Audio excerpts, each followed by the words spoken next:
Greetings, fellow traders. Bubba here. It's time for the Good Morning Market Prep for Thursday, October the 8th, 2020. I hope everybody had a great night last night. This is brought to you by Positive Trends Research, and everything we're going to talk about is for educational purposes only and not investment advice, so please take a moment to review this disclaimer.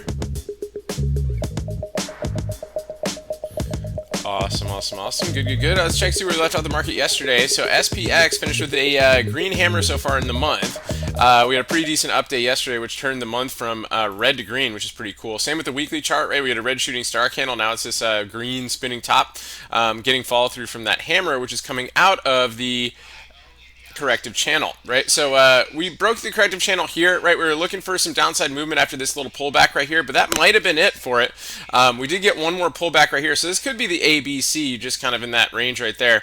Now we have this inside day, so we really want to see how these this day holds, the highs and the lows of these levels. If we can push above here with some volume, right, then this thing might continue to work its way back up. Let's take a look at the SPY. So again, inside day yesterday, decreasing volume, but again, a lot of times we see those with inside days, so let's see how that holds today. We are above the cloud, above the 50-day, and the 80-MA looks like it wants to cross the 50, so that is looking pretty interesting. Let's take a look at the futures and see how they behaved here this evening. So they continued to plow their way up for most of the night. They finally got to the scene of the breakdown, right? So that was the big level that we were tracking yesterday to get here, where the tweet that flushed everything came into play, right? So we tagged that right here, reversed off of it a little bit. Of course, the bears are going to want to try to push off of that there. Then it's kind of held those levels, and then popped above it, right? So it squeezed out any of the bears that had their stops right here, and then it came up to another signal zone above. So now we're holding this geometric line right here. We've rejected the signal zone twice here this morning. So let's see how we defend this level right here. If this the scene of the breakdown becomes support, right now it's still, we're back below it. So let's see how that goes going into today.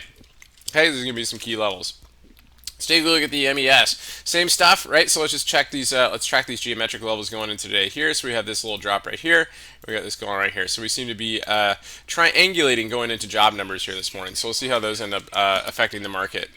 It seems like good job numbers bring the market down, bad ones bring it up. So we'll see how that goes here today if that trend continues. The Qs still plowing their way up from yesterday, so still contained within this this upward channel. So that's a good thing for tech. IWM, the small caps, again, they're also kind of working their way back up, still contending with the scene of the breakdown area right here. Keep an eye on the banks and on the airlines, right? Because those tend to be affected the most and affect the small caps a lot. Keep an eye on Apple, so it's gapping up here this morning. So let's see if we can defend that 115.75 level. Tesla had an upgrade last night and re-emphasized here this morning, so it does look like it's working its way back up here. It does look like possibly a rising wedge, so a little bit of caution there, but let's see how it handles this this turning point pivot up here on Tesla. IBM up pretty huge here this morning, so they're doing like a spin-off type thing, and they're gapping up pretty decent here this morning. So just kind of keep an eye on this. It was they were triangulating for a while.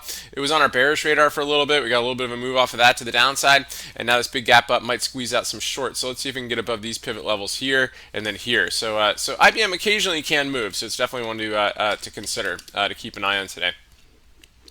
Regeneron's up a little bit again, just more cocktail news on that one. So if anybody likes playing the biotech, so it's an interesting one. The spreads are crazy on this one, but that's one to look at. I think Guild is also up a little bit too. The solar name guys have just been epic recently. I think we talked about it last night on the live stream. These things have just been plowing their way up. Here's FSLR, right? Daily chart. I mean, this is even a tougher name to trade here, but it is working its way up. It's gapping up here this morning. Plug is one that we had on the bullish game plan yesterday. What a great move off of that hammer. It had relative strength yesterday when the entire market was flushing. This thing closed with a green hammer, and look at that follow through it got yesterday. It got right to our target level of the 2.618 extension. So let's see how it holds from there on that. And then lastly, keep an eye on NEO here. It is looking like it's working on a bull flag here. I just think it's really interesting. It's inside, outside, inside, outside, inside day. So it seems like it wants to do something. So let's see if it tries to break out of that flag here. It had some call sweep activity yesterday. Anyway, good stuff, guys. I hope everybody has a great trading day today. We'll catch you guys in the lunchtime market update. Stay healthy out there, and remember your risk first and stay safe so you can stay in the game. And I'll talk to you guys soon.